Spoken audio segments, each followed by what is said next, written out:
وہ کسی ماہر رقاصہ کی طرح رقص کرنے لگی اور میں حیرانگی سے اس کی کیفیت دیکھ رہا تھا۔ بڑا ہیجان خیز رقص تھا۔ میں نے اس سے پہلے سامری کو اتنے جوش میں نہیں دیکھا تھا۔ سامری ایک اچھے خاصے بدن کی مالک تھی، لیکن اس وجود کے باوجود اس کی یہ مہارت دیکھ کر حیران رہ گیا۔ کافی دیر تک وہ رقص کرتی رہی۔ طبلے کی آواز کے ساتھ گھنگرو کی جھنکار، ایک عجیب سا سما پیدا ہوا اور سامری کا چہرہ شدت جوش سے سرخ ہو گیا تھا، لیکن یہ کیا، اس کے چہرے کی کھال پھٹنی شروع ہو گئی اور پھر اس کے ہاتھوں پیروں کی کھال پھٹنے لگی اور اس کا بدن نیلا پڑتا جا رہا تھا اور پھر اس کی زبان اس کے سینے تک لٹک آئی، آنکھیں لال انگارہ ہو گئی، جبڑے کھینچ گئے۔ میں خوف زدہ بھی تھا اور حیران بھی، کیسے کیا ہو گیا؟ اور پھر اس کے رقص کرنے کی رفتار کم ہونے لگی، ساتھ ہی ساتھ طبلے کی آواز بھی مدھم ہوتی جا رہی تھی اور پھر وہ بھی ختم ہو گئی اور سامری بھی رک گئی۔ اس نے میری طرف دیکھا، وہ آنکھیں، اور ان آنکھوں میں انگارے روشن تھے۔ پھر طبلے کی تھاپ دوبارہ شروع ہو گئی اور اس کے ساتھ دوبارہ رقص کرنے لگی، اور اس بار میں نے عجیب و غریب منظر دیکھا۔ اس کے بدن میں ہاتھوں کی جگہ مزید 2 ہاتھ نکلنے شروع ہو گئے اور پھر اس کی لمبائی اصلی ہاتھوں جتنی ہو گئی اور اس کے بدن سے اس کی ٹانگیں 2 سے 4 ہو گئیں اور پھر مزید نکلنے لگیں۔ اب وہ اپنی اصلی ٹانگوں کے علاوہ اپنی اضافی ٹانگوں پر بھی ناچ رہی تھی، جس کی وجہ سے اس کا باقی جسم کبھی دائیں طرف جھک جاتا اور کبھی بائیں طرف۔ پر اسرار اور ہولناک منظر تھا۔ سامری خود کسی چڑیل سے کم نہیں تھی، بکھرے بال، لٹکی ہوئی زبان اور اس کے سارے ہاتھ پاؤں، پھٹا ہوا گوشت۔ اور پھر رقص کرتے کرتے وہ اچانک رک گئی اور تیزی سے میری طرف مڑی۔ راجو، بڑی عجیب تھی آواز تھی اس کی۔ جی راجو، تجھے مورتی چاہیے نا؟ جی، میں شدید خوفزدہ تھا۔ آؤ میرے پاس آؤ۔ کیا؟ میرے پاس آؤ راجو، اور اس نے نرم لہجے میں کہا، لیکن میں اس کے حلیے سے شدید خوفزدہ تھا۔ میں آج خوش ہوں راجو، بہت خوش ہوں۔ تم اپنے مقصد میں کامیاب ہو گئے اور تم نے وہ حاصل کر لیا جس کے لیے کئی لوگ اپنا جیون گنوا بیٹھے۔ کیا تم خوش ہو؟ جی، بہت خوش۔ جی بالکل۔ اچھا، تو پہلے یہ مورتی لے لو۔ اور اس نے اپنے لباس سے ایک مورتی نکالی۔ یہ وہی مورتی تھی جو اس نے پہلے مجھے دی تھی۔ میں ڈرتے ڈرتے آگے بڑھا اور پھر میں نے وہ مورتی اس کے ہاتھ سے لے لی اور اس نے پھر کہا، راجو، تم نے یہ مورتی بے شک حاصل کر لی ہے اور تم اس کے حقدار ہو، لیکن یہ کام تم نے صرف اپنے لیے کیا ہے نا؟ جی۔ اور اس کام کے بدلے میں مورتی کیسے ملی؟ تمہیں ہی ملی نا؟ جی بالکل۔ تو اس میں تو تمہارا ہی فائدہ ہوا، اس میں مجھے کیا ملا؟ آپ میری جان لے سکتی ہیں۔ ارے نہیں، ایک اتنی ہمت والا لڑکا جس نے بڑے بڑوں سے ادھورا رہ جانے والا عمل کر دکھایا، اور اس کی زندگی تو میرے لیے انتہائی قیمتی ہے۔ اور پھر سب سے بڑھ کر یہ کہ تم میرے دوست ہو، اور اس دوستی کے سلسلے میں تم سے ایک کام لینا چاہتا ہوں۔ مجھے بتائیے، کیا کام لینا چاہتی ہیں آپ مجھ سے؟ میں وعدہ کرتا ہوں کہ آپ کا ہر کام کروں گا، میں نے سہمے انداز میں کہا۔ اب میری وہی کیفیت تھی۔ نہیں راجو، ڈرنے کی ضرورت نہیں۔ اب سندھارنی کا مجسمہ تمہارے پاس ہے۔ اب تم خود ڈرانے والی چیز ہو، ایک طاقت کے مالک ہو۔ اب تم اس طاقت کو استعمال کرتے ہوئے میرا وہ کام کرو گے۔ جی۔ اور میں نے پھر اسی انداز میں کہا، اس دنیا میں ہر شخص کے کچھ ایسے دوست ہوتے ہیں جیسے تم میرے دوست ہو، لیکن زندگی کے ہر موڑ پر اس کے دشمن بھی اس کے منتظر ہوتے ہیں، اور ان کا ایک ہی کام ہوتا ہے، اپنے حریف کا نقصان یا پھر اس کی موت۔ اس جیون پھیر میں میرے بھی 5 دشمن ہیں جو میری جان لینے کے خواہش مند ہیں۔ میں چاہتی ہوں کہ میں ہی انہیں ان کے جیون سے آزاد کر دوں اور انہیں اس تکلیف سے ہمیشہ کے لیے مکتی مل جائے کہ میں ابھی تک زندہ کیوں ہوں۔ اور تم سمجھ رہے ہو نا میری بات؟ جی میڈم۔ اور اس کام میں تم میرا ساتھ دو گے، بلکہ ان 5 دشمنوں کو تلاش کر کے تم ہی ان کا خاتمہ کرو گے۔ جی۔ میں خوف زدہ لہجے میں بولا، ہاں، تمہیں میرا یہ کام کرنا ہوگا۔ مجھے اپنے 5 دشمنوں کا خون چاہیے، لیکن میں کس طرح؟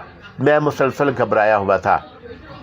سندھارنی کی مورتی تمہارے پاس ہے، یہ بہت بڑی شکتی ہے، اور اس شکتی کا مظاہرہ تم دیکھ چکے ہو۔ ترتیب وار ان دشمنوں کا خیال کرنا، یہ مورتی ان تک پہنچنے میں تمہاری معاون و مددگار ہوگی۔ اس کے بعد کیا کرنا ہے تمہیں خود بھی سوچنا ہوگا۔ مجھے بس ان کا خون چاہیے، اور جب تم ان 5 کا خون میرے پاس لے آؤ گے تو پتہ ہے کیا ہوگا؟ کیا؟ یہ سندارنی کی شکتی کچھ معاملات میں محدود ہے، لیکن ان پانچوں کے خون لانے کے بعد تم امر شکتی کے مالک بن جاؤ گے۔ میں تمہیں وہ شکتی دوں گی کہ پھر شاید تم سے بڑا شکتیمان کوئی نہ ہو۔ پھر اس نے شرمپالا کے مجسمے کے نیچے رکھا ہوا ایک پیالہ اٹھایا اور اس پیالے میں ایک عجیب سا سیال تھا۔ اس کا رنگ بالکل سفید تھا، یہ بالکل پانی کی طرح تھا، لیکن پانی سے گاڑھا تھا، اور اس نے یہ سیال میرے منہ پر ڈال دیا۔ جا بالک، وجے ہو تیری، اور تیری وجے ہو۔ سندارنی کی شکتی تیرے ساتھ ہے، سامری کا آشیرواد تیرے ساتھ ہے، وجے تیرا مقدر ہے، تیری وجے اوش ہے، تیری وجے ہوگی۔ سامری بلند آواز میں کہتی رہی، لیکن میں خاموش رہا تھا، اور اس خاموشی کی وجہ آنکھوں میں ہونے والی شدید جلن تھی جس نے مجھے بے چین کر دیا تھا۔ میں اپنی بے چینی کا اظہار سامری کے سامنے کرنا چاہتا تھا، لیکن پھر یہ جلن شدید تر ہو گئی اور میں نے دونوں ہتھیلیوں پر آنکھوں پر رکھ لی۔ مورتی میرے بائیں ہاتھ کی انگلیوں میں دبی ہوئی تھی۔ کافی دیر تک میں اپنی آنکھیں ملتا رہا۔ یہ شاید اسی پانی کا اثر تھا جو سامری نے میرے چہرے پر ڈالا تھا، اور اس پانی میں مرچیں یا ایسی ہی کوئی چیز شامل تھی کہ کچھ دیر کے لیے میری آنکھیں بالکل بند ہو گئیں۔ پھر یہ جلن ختم ہونا شروع ہو گئی، لیکن میں اب بھی آنکھیں مل رہا تھا، اور پھر آہستہ آہستہ یہ جلن ختم ہو گئی اور میں نے آنکھوں پر سے ہاتھ ہٹایا۔ لیکن یہ کون سی جگہ تھی؟ سارا منظر ہی تبدیل ہو گیا تھا۔ اب نہ وہ منظر تھا، نہ شرمپالا کا مجسمہ، اور نہ سامری میرے سامنے تھی، بلکہ میں میدانی ڈھلوان میں کھڑا تھا، ایک ایسا میدانی ڈھلان جس میں مختلف قسم کے کھردرو پودے اگے ہوئے تھے، کہیں کہیں لمبی گھاس اور ان پودوں کے درمیان جھانک رہی تھی۔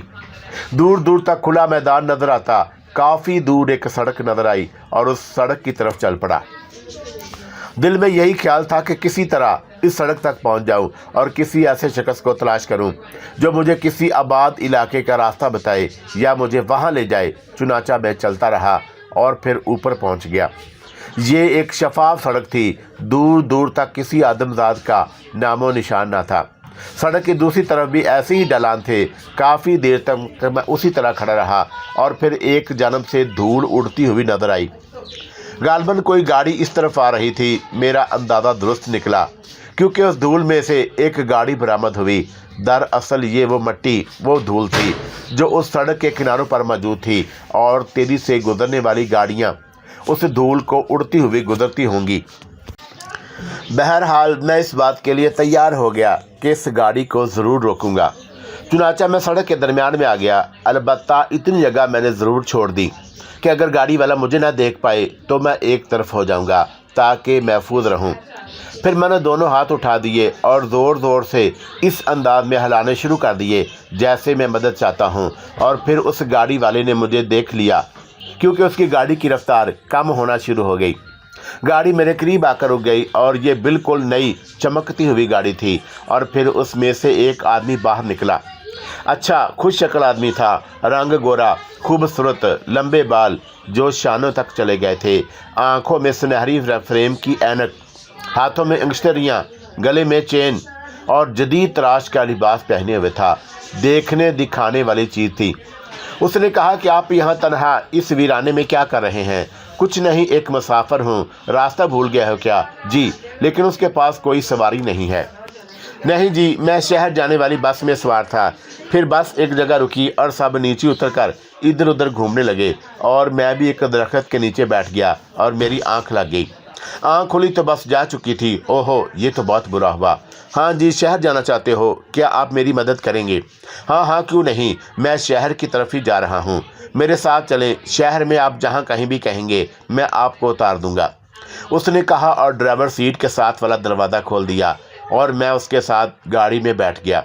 پھر اچانک اس نے کہا کہ آپ کا سامان وغیرہ؟ وہ تو بس میں ہی تھا۔ سامان کے ذکر سے مجھے مورتی یاد آ گئی جو میں نے اندرونی لباس میں چھپا لی تھی۔ اوہو، یہ تو بہت برا ہوا۔ آپ کا پرس وغیرہ تو ہے آپ کے پاس؟ جی نہیں۔ تو کیا وہ بھی آپ کے سامان کے ساتھ؟ جی ہاں، بالکل۔ پھر تو اس بس کو تلاش کرنا ہوگا، اگر سامان نہ ملا تو اس کی رپورٹ کرنا ہوگی۔ چھوڑے صاحب، اب جو ہونا تھا وہ ہو گیا، لیکن پھر بھی کوئی اہم کاغذ، کوئی ایسا دستاویز جو اہم ہو اور جس کے لیے رپورٹ کرنی ہو۔ نہیں صاحب، سامان میں صرف میرے کپڑے اور کچھ پیسے تھے۔ چلو یہ بھی غنیمت ہے۔ بہرحال برا ہوا ہے، بہت برا ہوا۔ تم کہو تو اس سامان کے حصول کے لیے میں کوشش کروں گا۔ نہیں صاحب، آپ کیوں تکلیف کرتے ہیں؟ جانے والی چیز تھی، چلی گئی، اب اس کا غم کیا کرنا۔ تمہارا نام نہیں پوچھا میں نے ابھی تک، تمہارا نام کیا ہے؟ راجو۔ راجو ہے جی میرا نام۔ مجھے دلاور خان کہتے ہیں۔ راجو تم کہاں رہتے ہو؟ کیا اسی شہر میں؟ نہیں جی، اس شہر میں تو میرا ایک اجنبی کی حیثیت سے جا رہا ہوں، میں تو جمال پور کے ایک علاقے شاہ بستی میں رہتا ہوں۔ اچھا، آپ کے والد کیا کرتے ہیں؟ والد نہیں ہیں، اور والدہ وہ بھی نہیں ہے۔ بڑا افسوس ہوا سن کر۔ آئی ایم ویری سوری، اور جواب میں خاموش رہا۔ آپ پڑھتے ہیں؟ نہیں جی۔ پھر کوئی کام وغیرہ کرتے ہیں؟ جی ہاں، ایک دکان پر ملازم ہوں۔ اچھا، اور پھر وہ خاموش ہو گیا۔ کافی دیر تک اسی طرح خاموشی چھائی رہی۔ پھر اس نے کہا کہ اکرم آباد میں کہاں قیام کریں گے؟ اس کے پوچھنے پر پہلی بار مجھے اس شہر کا نام پتہ چلا۔ ہم جا رہے تھے جہاں، اور میں نے کہا کہ وہاں میرا کوئی جاننے والا نہیں۔ پھر آپ کے پاس تو اب پیسے بھی نہیں ہیں؟ جی، میں نے افسردہ لہجے میں کہا۔ آپ ایسا کیوں نہیں کرتے کہ میرے ہاں قیام کریں، بلکہ یہی اچھا رہے گا۔ جی، آپ کا یہ احسان ہی بہت ہے کہ آپ مجھے شہر تک لے جا رہے ہیں، ورنہ میں تو ان بیابانوں میں ہی سر ٹکراتا پھرتا۔ اس میں احسان کی کوئی بات نہیں، بحیثیت انسان یہ میرا فرض ہے، اور اگر کوئی شخص یہ سب کچھ نہیں کرتا تو میں یہ سمجھتا ہوں کہ وہ انسانیت سے خارج ہے۔ چنانچہ آپ کے لیے بہتر یہی ہے کہ آپ کچھ روز میرے ہاں قیام کریں۔ جس مقصد کے لیے آپ یہاں آئے ہیں اسے پورا کیجیے، اور پھر اپنے شہر روانہ ہو جائیے۔ جی، میرے خیال وغیرہ آپ چھوڑیں، آپ کو اور آپ میرے گھر رہنا ہوگا۔ اللہ کا دیا میرے پاس بہت کچھ ہے، اور آپ کو وہاں کوئی تکلیف نہ ہوگی۔ اور ہاں، رقم وغیرہ کی پرواہ بھی بالکل نہ کیجیے گا۔ میں اس کو کیا جواب دیتا، خاموش ہی رہا، اور پھر کافی فاصلہ طے کرنے کے بعد گاڑی شہر میں داخل ہو گئی۔ گاڑی کچھ دیر مختلف سڑکوں پر دوڑتی رہی۔ راستے میں مجھے اندازہ ہوا کہ یہ چھوٹا سا شہر ہے، لیکن صاف ستھرا ماحول، سڑکیں خوبصورت، چاروں طرف ہریالی ہی ہریالی، چھوٹے چھوٹے بازار، بڑا ہی پرسکون ماحول۔ اتنی بڑی تبدیلی! بہرحال اس تبدیلی سے میں اب تک پریشان رہا تھا، لیکن اب کچھ سکون محسوس ہوا۔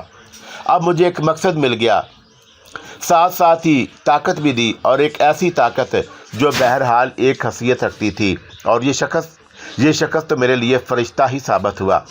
پھر گاڑی مختلف راستوں سے گزرتی ہوئی ایک کوٹھی کے سامنے جا کر رک گئی۔ پھر اس آدمی نے ہارن بجایا، ایک ملازم نے دروازہ اندر سے کھول دیا، اور گل خان گاڑی اندر لیتا چلا گیا، اور اس نے گاڑی ایک جگہ روک دی۔ آؤ، اس نے کہا، اور دروازہ کھول کر نیچے اتر آیا۔ میں بھی نیچے اتر آیا، اور میں نے گل خان کو دیکھا۔ اچھا خاصا لمبا چوڑا تھا یہ شخص، انتہائی شاندار شخصیت تھی۔ اور پھر میں نے کوٹھی پر نظر دوڑائی۔ انتہائی خوبصورت کوٹھی تھی۔